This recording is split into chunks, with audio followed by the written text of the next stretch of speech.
हरियाणा के विभानी मनीषा मौत की जांच जैसे जैसे बढ़ रही है आगे, वैसे वैसे इस केस में नए नए और चौंकाने वाले खुलासे हो रहे हैं। लगातार इस केस में अब वो लोग सामने आ रहे हैं जो कहीं ना कहीं इस केस पर चुप्पी साध कर बैठे हुए थे। पहले नर्सिंग होम का मैनेजमेंट आगे आया, उसने इस मामले पर सफाई दी। तो अब इस मामले में वो प्ले स्कूल संचालक सामने आ चुके हैं जहां पर मनीषा पढ़ाती थी। जी हाँ, मनीषा केस में प्ले स्कूल के संचालक ने अब चुप्पी तोड़ी है। स्कूल के संचालक रोहित दहिया ने बताया है कि आम दिनों में मनीषा दोपहर 1:30 स्कूल से निकल जाती थी, लेकिन 11 अगस्त को मनीषा करीब आधे घंटे लेट हुई। मनीषा 1:58 पर स्कूल गेट से अकेली निकली। उस दिन बच्चों का टेस्ट होने के कारण देरी हुई, बाकी स्टाफ भी लेट ही निकला।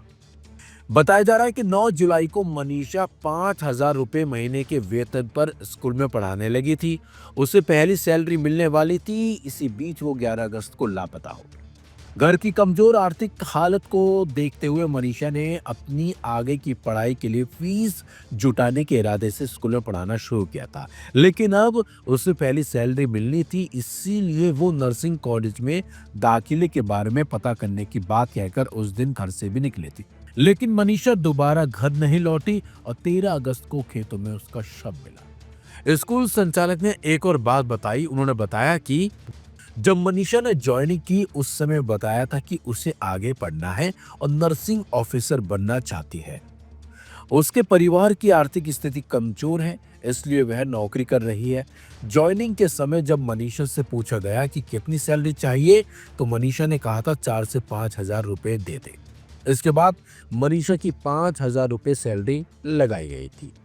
बताया जा रहा है कि मनीषा 11 अगस्त को स्कूल के गेट से अकेले ही कॉलेज की तरफ निकली थी। बाकायदा स्कूल में लगे सीसीटीवी कैमरों की रिकॉर्डिंग से पता चला है कि 11 अगस्त को मनीषा दोपहर 1:58 पर स्कूल के गेट से निकली थी।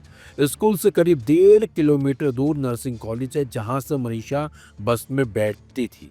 स्कूल और कॉलेज के रास्ते में कई दुकानों पर सीसीटीवी कैमरे लगे हैं। एक दो में मनीषा अकेले ही कॉलेज की तरफ जाती हुई दिखाई दे रही है। स्कूल में अन्य स्टाफ को घर जाने की बात कहकर मनीषा वहां से निकली थी। वहीं 11 अगस्त की शाम को बस ड्राइवर का फोन भी आया और उसने कहा था कि मनीषा घर नहीं पहुंची। उसके बाद कुछ देर बाद ही मनीषा के पिता संजय से बात हुई थी, जिसके बाद मनीषा के पिता संजय लोहारू से गांव सिंघानी स्थित स्कूल पहुंचे। जब सीसीटीवी फुटेज चेक किए गए तो मनीषा स्कूल के गेट से जाती हुई उसमें दिखाई भी दी। वही स्कूल संचालक से पूछताछ की गई है। कैमरों की डीवीआर पुलिस के कब्जे में है, बल्कि अब मनीषा की इस मामले में भिवानी पुलिस ने प्ले स्कूल के संचालक से भी पूछताछ की।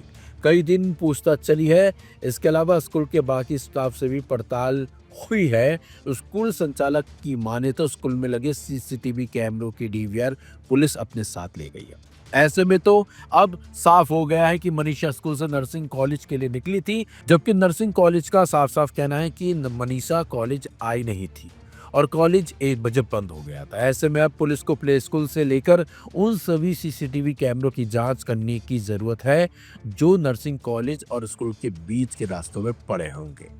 अब ऐसे में सवाल यह उठता है कि कौन सच बोल रहा है और कौन झूठ, और ये अब साफ करना सीबीआई के हाथ में है कि आखिर पूरा मसला है क्या और मनीषा की मौत के पीछे आखिर कौन सा राज छिपा बैठा है। ये भी एक जांच का विषय है।